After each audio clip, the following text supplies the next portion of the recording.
Hello guys, welcome back to my channel doctor study. Guys, this is Manjeet and आज की video में हम लोग बात करने जा रहे हैं हमारे प्रसूति तंत्र एवं स्त्री रोग के नए टॉपिक के साथ, जिसमें हम लोग आज स्टार्ट करने वाले हैं हमारा बेसिकली पेपर 1 का चैप्टर नंबर 10 या फिर टॉपिक नंबर 10 जिसे कह लें, दैट इज सूतिका विज्ञान के बारे में। ठीक है, तो जैसा कि हमें मालूम कि हम सारे जो टॉपिक्स है उसको अकॉर्डिंग टू एनसीईआरटी सिलेबस करते जा रहे हैं, वैसे ही ये टॉपिक भी दैट इज हमारा जो 10th टॉपिक है उसको भी हम लोग हमारे एनसीईआरटी सिलेबस के अकॉर्डिंग ही करेंगे, जिसमें आज हम लोग पहला इसका जो टॉपिक है दैट इज सूतिका क्या होता है, सूतिका की परिभाषा, सूतिका काल और सूतिका परिचर्या, इसके विषय में आज की वीडियो में बात करेंगे। तो चलिए स्टार्ट करते हैं। सबसे पहले हम लोग देखते हैं कि सूतिका क्या होता है, सूतिका कब कहा जाता है, सूतिका का काल क्या बताया गया है और सूतिका परिचर्या किस तरह से होती है।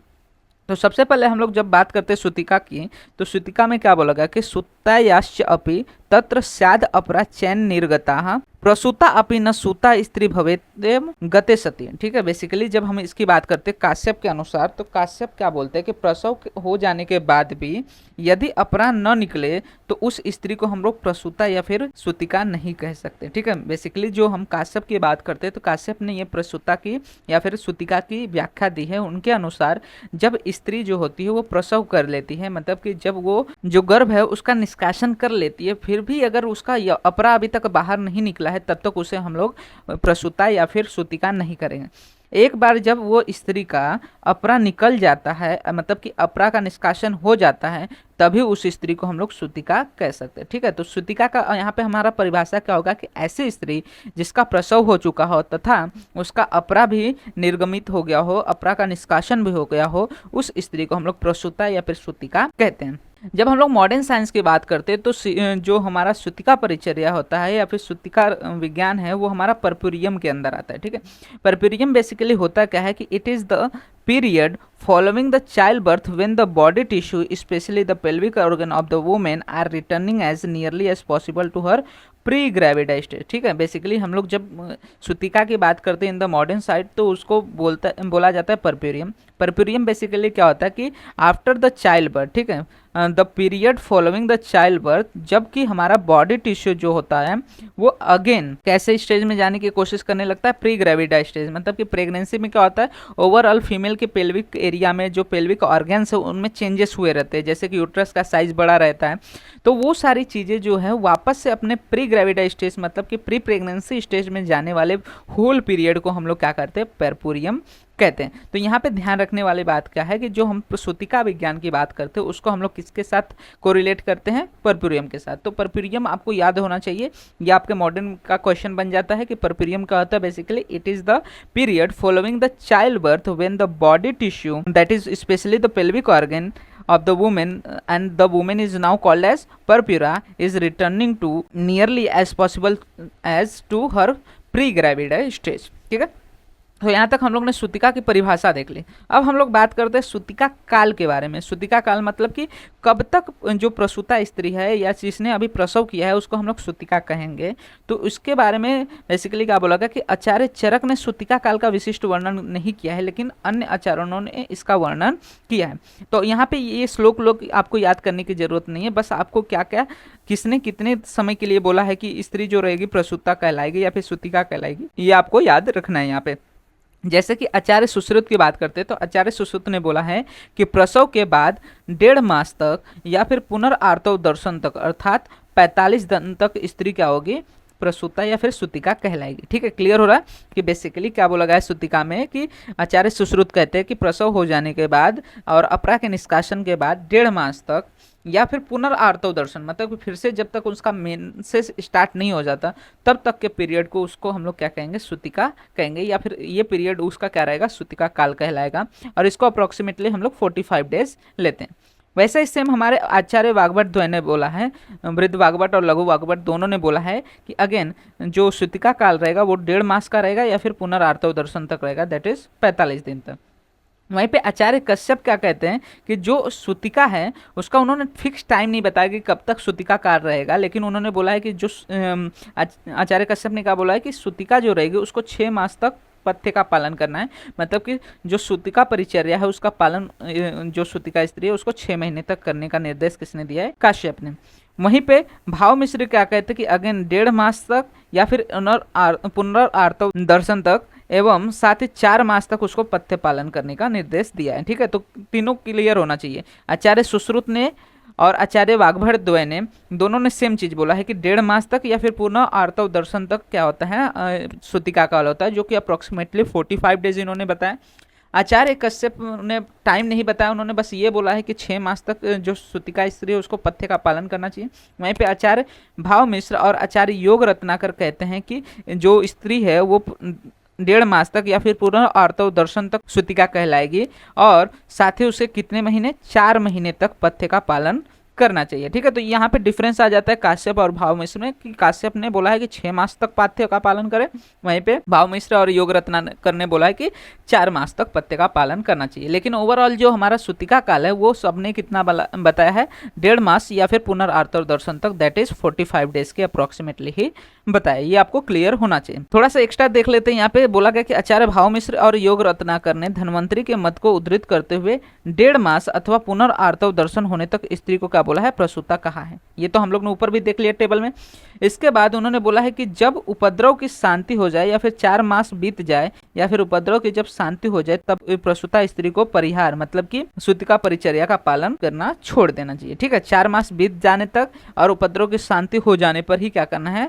प्रसूता स्त्री को जो सूतिका परिचर्या है उसका पालन करना छोड़ना है, नहीं तो उससे पहले उसको उसका परिचारण करना है या फिर परिपालन करना रहता है। जब मॉडर्न में हम लोग बात करते हैं इसी की, तो मॉडर्न में जो हमारा परप्यूरियल पीरियड बोला गया है वो 6 वीक्स का बोला गया है। ठीक है, ये आपको याद होना चाहिए कि मॉडर्न में जो हमारा परप्यूरियम का पीरियड होता है उसको कितने दिन का बोला गया है? 6 वीक्स का बोला गया है। दैट इज अबाउट 42 डेज का बोला गया है of the duration of the puerperium बोला गया है। और इस 42 डेज के ड्यूरेशन को डिवाइड किया गया है 3 स्टेजेस में, जैसे कि immediate puerperium, early puerperium and the remote puerperium. ठीक है, तो पहला जो इमीडिएट परप्यूरियम पीरियड होता है वो हमारा 24 आवर्स का होता है। अर्ली परप्यूरियम जो डेज होता है वो हमारा अप टू 7 डेज का होता है और रिमोट परप्यूरियल जो पीरियड होता है वो हमारा 6 वीक्स तक होता है। तो यहाँ तक ये सारी चीज़ें आपको क्लियर होनी चाहिए। तो आपको हम लोग ने अभी तक क्या क्या देखा कि सूतिका किसे कहेंगे? जिसका अपरा का पतन हो चुका हो उसको सूतिका कहेंगे। उसके बाद परप्यूरियम का डेफिनेशन आपको क्लियर रहना चाहिए।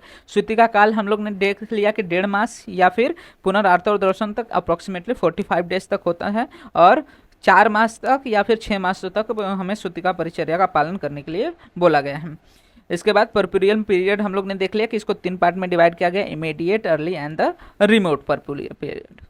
अब हमारा आता है दैट इज सूतिका परिचर्या। सूतिका परिचर्या एक इंपॉर्टेंट टॉपिक है, इस पर 5 से 10 मार्क्स के इजीली क्वेश्चन पूछे जा सकते हैं, तो आपको अच्छे से करना है। सबसे पहले हम लोग देखते हैं कि सूतिका परिचर्या से लाभ क्या होता है। तो यहाँ पे बोला गया है कि इस प्रकार गर्भ वृद्धि के कारण जो क्रिस, शरीर की सभी धातुओं के शिथिल होने और प्रवाहन की वेदना तथा क्लेद एवं रक्त के निकलने के कारण विशेष रूप से शून्य शरीर वाली स्त्री पूरा नवीन हो जाती है। ठीक है, बेसिकली क्या बोला गया है सूतिका परिचर्या से लाभ कि जो स्त्री जिसने अभी क्या किया है, गर्भ का प्रसव किया है, उसके शरीर में अभी तक क्या हो रहा था? गर्भ की वृद्धि हो रही थी। तो गर्भ की वृद्धि होने के कारण जो खुद का शरीर का धातु था वो किसमें उसके चले जा रहे थे? गर्भ की वृद्धि में चले जा रहे थे, जिसके कारण वो स्त्री कैसी हो गई है?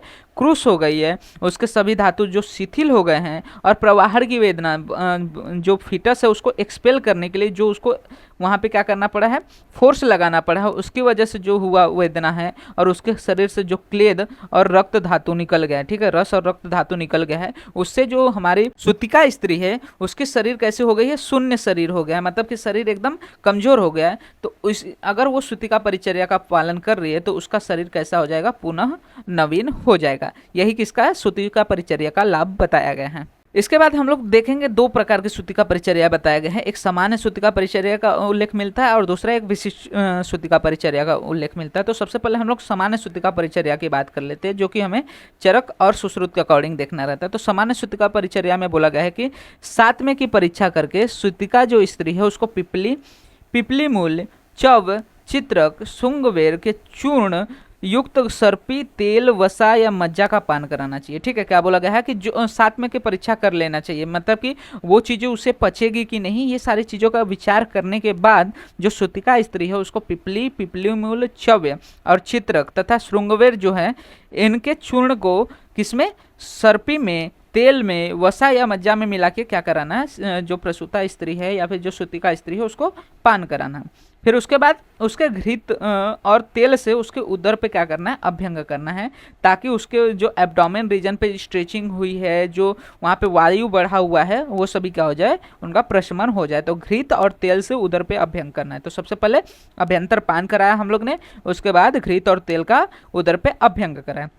इसके बाद बोला गया कि उदर को बड़े एवं निर्मल वस्त्र से अच्छी प्रकार से लपेट दे, जिससे अवकाश नहीं रहने के कारण वायु किसी प्रकार से विकृति उत्पन्न न करे। ठीक है, क्या बोला गया है कि अभी क्या हुआ था, हमारा जो एब्डोमेन रीजन था वो फुला हुआ था, वहाँ पे एक्सटेंशन हुआ था, क्योंकि फिटस उतने समय से उस एरिया को ऑक्यूपाई कर अब अचानक से फिटस बाहर जाने की वजह से वहाँ पे क्या होता है, खाली स्पेस रह जाता है, जिसकी वजह से वहाँ पे वायु बढ़ने के चांसेस हो सकते हैं और वायु विकृति उत्पन्न कर सकती है। तो उससे बचाने के लिए बोला गया है कि जो स्त्री है उसके उदर पे क्या करना है, एक निर्मल वस्त्र से अच्छी प्रकार को उससे क्या करना है, उदर प्रदेश को लपेट देना है, जिससे वहाँ पे वायु बढ़कर किसी भी प्रकार की विकृति को उत्पन्न न करे। उसके बाद स्नेह पच जाने के बाद उपयुक्त पीपल आदि औषधि से साधित घृत युक्त पतली युवागु का पान कराएं। ठीक है, ऊपर जो हम लोग ने स्नेह पिलाया था, ठीक है, पिपली पिपली मोल चवे चित्रक श्रृंगवेर चूर्ण के साथ जो मिला के स्नेह हम लोग ने पिलाया था, एक बार उसका पाचन हो जाए तो उसके बाद जो हमारे स्त्री है, प्रसूता स्त्री है, सूतिका जो है, उसको क्या करना है, पीपल आदि जो औषधियाँ हैं उनसे साधित घृत युक्त यवागु का पान कराना है। ठीक है, स्नेह के बाद हम लोग ने क्या किया, यवागु का पान चालू किया। स्नेह एवं यवागु के पान के पूर्व दोनों काल, दैट इज प्रायः और संध्या काल में सूतिका को उष्ण ओदक से परिसेचन कराएं। ठीक है, क्या करना है कि स्नेह और यवागु खिलाने या पिलाने से पहले सुबह और शाम दोनों समय में क्या करना है, जो प्रसूता स्त्री है उसका पूरा शरीर को परिसेचन करना है उष्ण ओदक के साथ। और इस विधि का पालन 5 या 7 रात्रि करा के क्रमशः अप्यायन का करना चाहिए। ठीक है, ठीक है, इस रात्रि ये जो विधि है उसको 5 रात्रि या 7 रात्रि तक करना है, फिर वापस वही सेम चीज क्या करते रहता है, कंटिन्यू करते रहना। तो ये सारी चीजें हमें देखने को मिलती है किसके अंदर, सूतिका परिचर्या के अंदर, सामान्य सूतिका परिचर्या के अंदर। तो सामान्य सूतिका परिचर्या में चरक के अनुसार हम लोग ने क्या देखा कि सबसे पहले पिपली मतलब चव्य चित्रक और श्रृंगवेर के चूर्ण को हम किसमें, घृत तेल वसा या मज्जा में मिलाकर पान कराते हैं। फिर उसके बाद जो हमारा उदर प्रदेश है उस पर घृत या फिर तेल से मसाज करते हैं या फिर अभ्यंग करते हैं।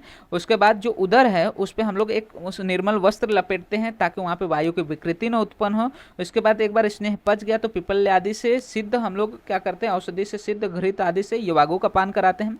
और इसके अलावा सुबह और शाम दोनों टाइम पे उष्णोदक से उसका परिसेचन करते हैं।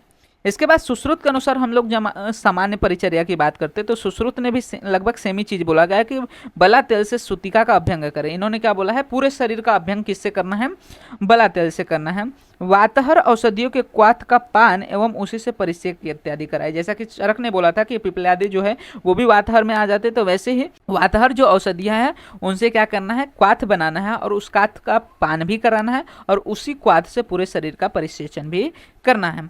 उसके बाद बोला गया कि गर्भाशय में दोषों के शेष रह जाने पर पिपली मूल हस्त पिपली चित्रक एवं श्रृंगवेर चूर्ण का उष्ण गुड़ ओदक से पान कराना है। ठीक है, इन्होंने भी लगभग सेमी चीज बोला है कि क्या करना है, गर्भाशय में अगर कोई दोष रह गया, ऐसा लग रहा है कि गर्भाशय में अभी विकृति है, तो ऐसे कंडीशन में क्या करें, पिपली मूल हस्त पिपली चित्रक और जो श्रृंगवेर है इनका चूर्ण लेना है और उसको उष्ण गुड़ोदक के साथ, ठीक है, जो जैगरी होती है उसको पानी में मिक्स करके उसको हल्का वार्म करके उस चूर्ण के साथ उसका पान कराने के लिए बोला गया है।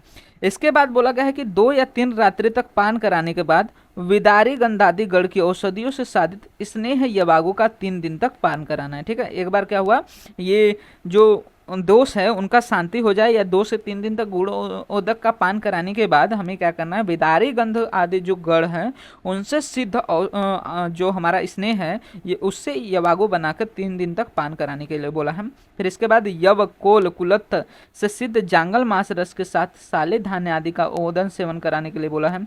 उष्णोदक से परिसेचन करने के लिए बोला गया है और सूतिका को क्रोध व्यायाम एवं ऐथुन आदि का परित्याग करने के लिए कहा गया है। ठीक है, क्रोध, व्यायाम और मैथुन का परित्याग करने के लिए यहाँ पे बोला गया।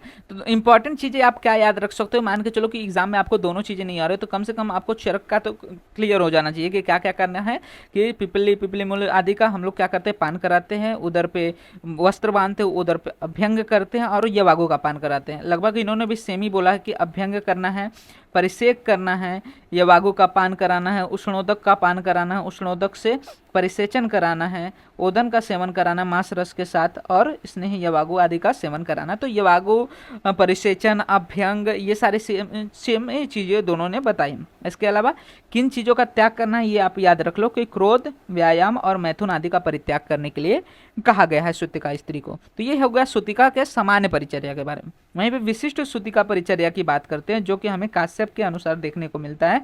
तो काश्यप क्या कहते हैं विशिष्ट परिचर्या में, सबसे पहले अगर स्त्री जो है सूतिका जो है वो आनुप देश में है तो ऐसे में उसमें वात कफज रोग प्रधानता हो सकते हैं। अभिसंध के कारण स्नेह इनमें निंदित होता है। ठीक है, बेसिकली अगर आनुप देश में स्त्री है, सूतिका है हमारी, तो उसमें वात कफज रोग इसलिए हो सकते हैं। तो ऐसे कंडीशन में उसे क्या बोला गया है कि अभिसंध के कारण हमें स्नेह का प्रयोग कम करना है, फिर अग्नि एवं बलवर्धक मंडादि का प्रयोग करना है और स्त्री में स्वेदन आदि करना है। उसके बाद वायु रहित स्थान में शयन करने के लिए बोला गया। इसलिए इसको विशिष्ट क्यों बोला गया है, क्योंकि ये देशानुसार बताया। सामान्यतः तो चरक और सुश्रुत ने बताया, लेकिन यहाँ पे उन्होंने देश के अनुसार बताया कि अगर आनुप देश में है तो उसको क्या क्या करना है। तो बोला गया है वायु रहित स्थान में शयन करना है और उष्ण द्रव्य सेवन श्रेष्ठ होता है, क्योंकि यहाँ पे क्या होता है, आनुप देश में कफ दोष का प्रधानता होता है, तो कफ के विपरीत गुण वालों चीज़ों का यहाँ पे हम प्रयोग करते हैं। वहीं पे हम लोग जांगल देश की बात करते हैं तो जांगल देश में क्या होता है, वात और पित्त होने का प्रधानता रहता है, तो वात पित्तज रोग प्रधानता हो सकते हैं। तो ऐसे में यहाँ पे स्नेह साथ में होता है। ऐसे में यहाँ पे हम लोग को क्या करना है, स्नेह का प्रयोग करना है सूतिका में। उसके बाद पिपल्यादि कषाय के अनुपान से घृत या तेल पान या फिर तेल पान कराना है। उसके बाद बलवान स्त्री को 3 से 5 रात्रि तक स्नेह पान करवा सकते हैं हम लोग, और अगर बल रहित स्त्री है तो उसे 3 से 5 रात्रि तक यवागु पान कराना। ठीक है, डिफरेंस देखो कि अगर बलवान स्त्री है तो उसे हम लोग डायरेक्ट स्नेह पान करवाएंगे, और अगर बल रहित स्त्री है तो ऐसे में उसको यवागु का पान कराएंगे। स्निग्ध अंश संसर्जन क्रम करना है और उष्णोदक से परिसेचन करना है। तो यहाँ पे देखो दोनों में लगभग सेम ही चीज है। अनुपदेश में है तो उसमें क्या होगा, कफ दोष रहेगा, तो कफ के विपरीत काम कर रहे हैं, जैसे कि स्नेह नहीं दे रहे हैं हम। फिर उसके बाद मंडादि का प्रयोग कर रहे हैं, वहां पे वायु रहित स्थान में शयन करा रहे हैं और साथ ही साथ उष्ण द्रव्य का प्रयोग कर रहे हैं। अब जांगल देश में क्या हो रहा है, वात और पित्त ज्यादा बढ़ रहा है, तो पित्त के विपरीत मतलब कि शीत आदि कर्म कर सकते हैं, स्नेह का प्रयोग कर सकते हैं, फिर हृत पान तेल पान करा सकते हैं, और यहाँ पे भी वात न बढ़े ज्यादा इसलिए उष्णोदक से परिसेचन कर सकते हैं। इसके बाद साधारण देश में है तो जो सामान्य हमारी विधि बताई गई है, सामान्य परिचर्या बताया गया, उसका प्रयोग कर सकते हैं। अगर वो विदेश या म्लेच्छ जाति में है तो ऐसे में रक्त, मांस, निरेह, कंद, मूल, फल आदि का प्रयोग कर सकते हैं। अगर उसने पुत्र या फिर कुमार का प्रसव किया, ये इंपॉर्टेंट है कि अगर ये किसने बताया है, काश्यप ने बताया कि अगर स्त्री ने कुमार का प्रसव किया है तो ऐसे में उसे हम लोग तेल का पान कराएंगे, और अगर उसने पुत्री का प्रसव किया, कुमारी का प्रसव किया है तो उसे हम लोग घृत का पान कराएंगे। इसके बाद एक चीज आती है दैट इज सूतिकोत्थान। सूतिकोत्थान मतलब क्या हुआ है यहाँ पे कि आचार्य वाग्भट ने बोला है कि सूतिका को प्रसव के 10 दिन पश्चात तो सूतिकागार से बाहर आने का विधान किया गया है। ठीक है, सूतिकोत्थान मतलब कि कब उसे सूतिकागार से बाहर लाना है। तो हम लोग को मालूम है कि जैसे स्त्री जो होते हैं प्रसव करने वाले रहते हैं तो उसके लिए हम लोग सूतिकागार का निर्माण करते हैं, उसको सूतिकागार में रखते हैं।